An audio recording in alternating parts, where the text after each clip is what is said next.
listening to the Benchwarmer Radio Show on WICR.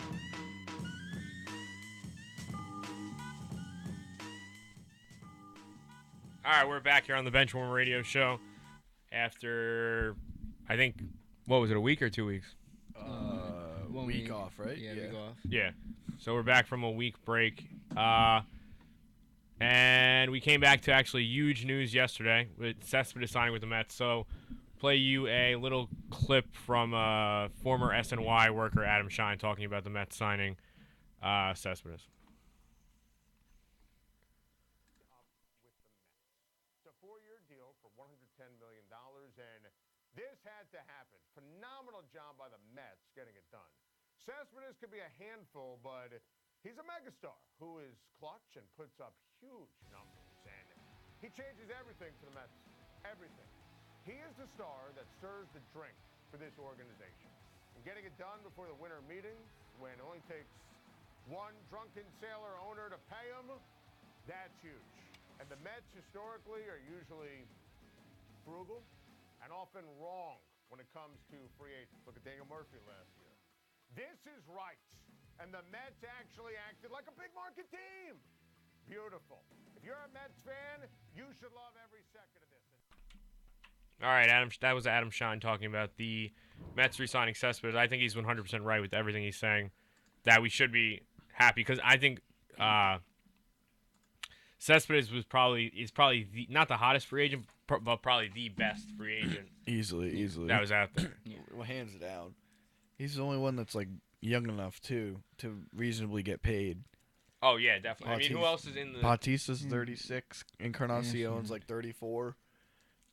I think that's it. But yeah, Cespedes is like 30, 31. We'll pay him till he's 35. Is he 31? Yeah, it's something like that. At least 30. I thought he was only like 29, 28. I wish. I think he's definitely like 30, I think. But regardless, like, it is. Everybody's right. Like, this was the right thing. This had to happen. Oh yeah, definitely. There was one thing. And I think it's pretty big that Walker accepted the qualifying offer, too. So it's that saved money for Cespedes. You know what I mean? Yeah. No, I think I got to give Sandy Ellison some credit. A lot of credit. I mean, he's the one who brought him here in the first place.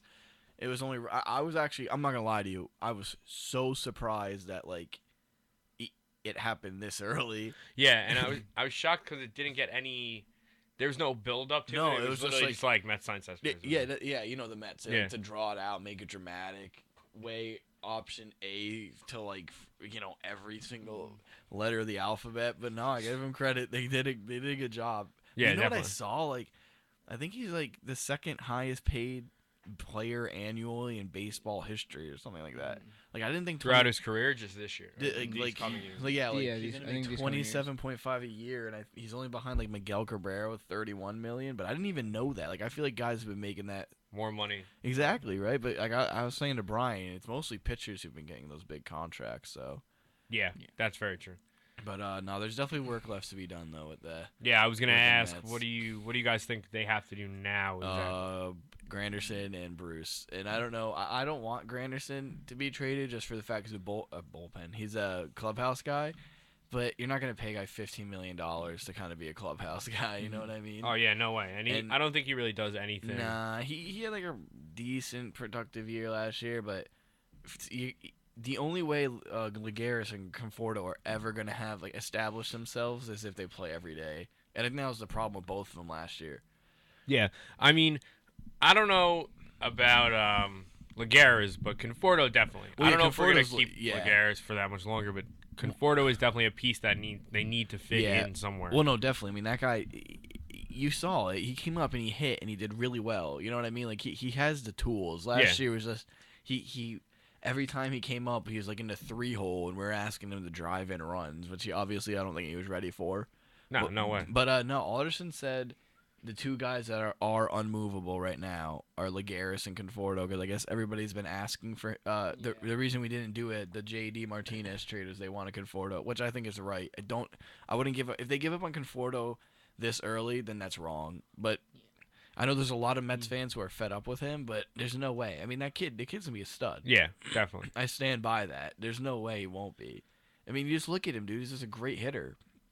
Yeah, I mean that first year he was up there, the Mets probably wouldn't have made the World Series if it wasn't for him. Well, he's just so good too, Yeah. and I want like Bruce needs to get traded. I don't even want to start the year. Like I don't want to even start people are speculating like what can both of them do in a healthy lineup, which is definitely highly intriguing. But Bruce is not the type of hitter we need. No.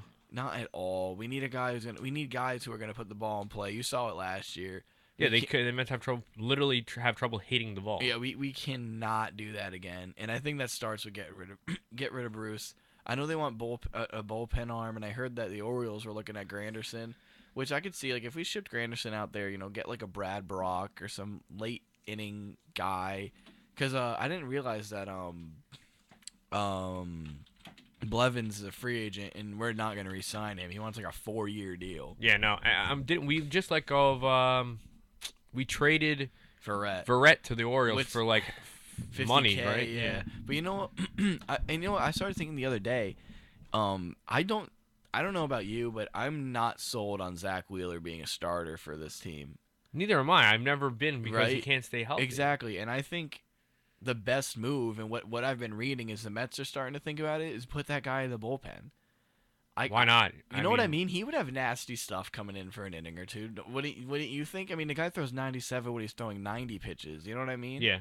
And if you make him like a 2-pitch, 3-pitch pitcher, I think he could be really, really, really good in that role. But it's obviously probably a lot more than that. It takes a lot more. Yeah, but from what I've heard, like they've been weighing the options, and I would rather have him back there than Gazelman or Lugo that they've been talking about. Like those guys. Yeah.